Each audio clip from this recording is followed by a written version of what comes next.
RSS या BJP किसी भी हद तक जाकर उन लोगों को मरवा सकती है। जो सीट नंबर 11A पे बैठा हुआ था, सिर्फ वही बचा है। और उसने ये बयान दिया है कि क्रैश होने से पहले फ्लाइट में बम विस्फोट हुआ था। अब इस फ्लाइट में एक्स सीएम, गुजरात के ex CM, member of Rajya Sabha Vijay Rupani भी ट्रैवल कर रहे हैं। क्या रूपानी के पास ऐसे कोई सबूत थे जो आरएसएस के खिलाफ जाने वाले थे? दोस्तों, गुजरात के अहमदाबाद में जिस तरीके से विमान हादसा हुआ और उसमें 200 से ज्यादा लोगों ने अपनी जान गंवा दी, इसको लेकर देश और विदेश में मंथन हो रहा है कि आखिर जो फ्लाइट पिछले 11 वर्षों से सक्रिय थी और जिस कंपनी के द्वारा वो बनाई गई थी, उसके लगभग 1100-1200 विमान बनाए गए हैं, लेकिन आज तक इस तरीके का कोई हादसा नहीं हुआ है। तो दोस्तों, सबके मन में कई तरीके के सवाल हैं। कुछ लोग इसमें साजिश ढूंढ रहे हैं, तो कुछ लोगों का कहना है कि नहीं, ये टेक्निकल एरर है, इस वजह से ही हादसा हुआ है।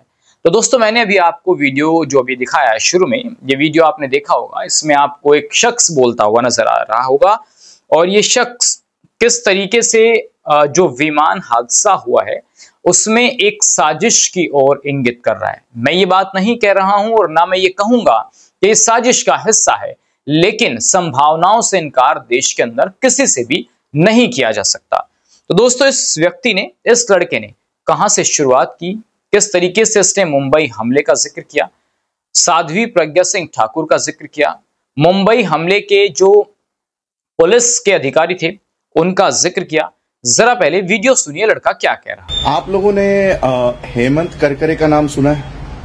विजय सालस्कर, ये मुंबई पुलिस के सबसे टॉप नॉच पुलिस अधिकारी थे जो प्रज्ञा सिंह ठाकुर के मामले में इन्वेस्टिगेशन कर रहे थे और कई सारे प्रूफ इन लोगों के हाथों में लग गए थे। कुछ लैपटॉप्स लग गए थे, कई सारे सुराग उनको मिल गए थे और आरएसएस के अगेंस्ट में कई सारे प्रूफ इन्होंने जमा कर लिए थे। इन 2 ऑफिसर्स को मरवाने के लिए, इन 2-3 ऑफिसर्स को मरवाने के लिए और वो पूरा इन्वेस्टिगेशन रुकवाने के लिए मुंबई में कसाब, 26/11 ये सब करवाया गया। और ये मैं नहीं कह रहा हूं, ये हु किल्ड करकरे नाम की किताब लिखकर उन्हीं के पुलिस ऑफिसर ने ये बातें भारत के सामने लाई है। और मजेदार बात यह है कि इस किताब पर एक भी पुलिस ऑफिसर ने, चीफ मिनिस्टर ने, प्राइम मिनिस्टर ने, आरएसएस ने कभी भी इसका विरोध नहीं किया, कभी इनके खिलाफ डिफेमेशन की केस दायर नहीं की। तो ये बात मैं इसलिए कह रहा हूं कि आरएसएस के खिलाफ अगर कुछ इनके हाथों में लगता है, किसी के भी हाथों में लगता है, तो आरएसएस या बीजेपी किसी भी हद तक जाकर उन लोगों को मरवा सकती है। ये हमारे सामने जीता जागता प्रूफ है। पुलवामा आपको पता है, अभी हुआ आतंकी हमला आपको पता है। ये बात मैं इसलिए कह रहा हूं कि कल अहमदाबाद से लंदन जाने वाली जो फ्लाइट थी उसमें 242 पैसेंजर्स, ये इनका अपघाती निधन हो गया है, अपघाती निधन हुआ है। उसमें से एक ही सर्वाइवर जो सीट नंबर 11A पे बैठा हुआ था, सिर्फ वही बचा है। और उसने ये बयान दिया है कि क्रैश होने से पहले फ्लाइट में बम विस्फोट हुआ था। अब दोस्तों, इस व्यक्ति ने यहां एक बात कही कि जो व्यक्ति प्लेन में अकेला जिंदा बचा है, उस व्यक्ति ने ये कहा कि जब प्लेन टेक ऑफ हुआ तो तभी एक बहुत बड़ी आवाज आई। ये बात तो वो कई चैनल्स पर बता रहा है कि एक ऐसी आवाज आई जिसको ऐसा लगता है कि कोई छोटा मोटा एक्सप्लोजन हुआ है प्लेन में। तो ये बात वो कह रहा है, लेकिन अभी तक खुल के उसने ये नहीं कहा है कि कोई बॉम्ब फटा है। आवाज की बात उसने कही है कि बहुत तेज आवाज आई, किसी एक्सप्लोजन की आवाज है, लेकिन वो आवाज किसकी थी ये जानकारी नहीं मिल पाई। लेकिन वीडियो में ये शख्स सीधे तौर पर देश की सरकार और आरएसएस को इसके लिए जिम्मेदार ठहरा रहा है। क्या कुछ कह रहा है लड़का, जरा और देखिए। अब इस फ्लाइट में एक्स सीएम, गुजरात के ex CM, member of Rajya Sabha Vijay Rupani भी ट्रैवल कर रहे हैं। क्या रूपानी के पास ऐसे कोई सबूत थे जो आरएसएस के खिलाफ जाने वाले थे? तो ये बात मैं आप लोगों को इसलिए कह रहा हूं क्योंकि आरएसएस का या बीजेपी का वो इतिहास रहा है।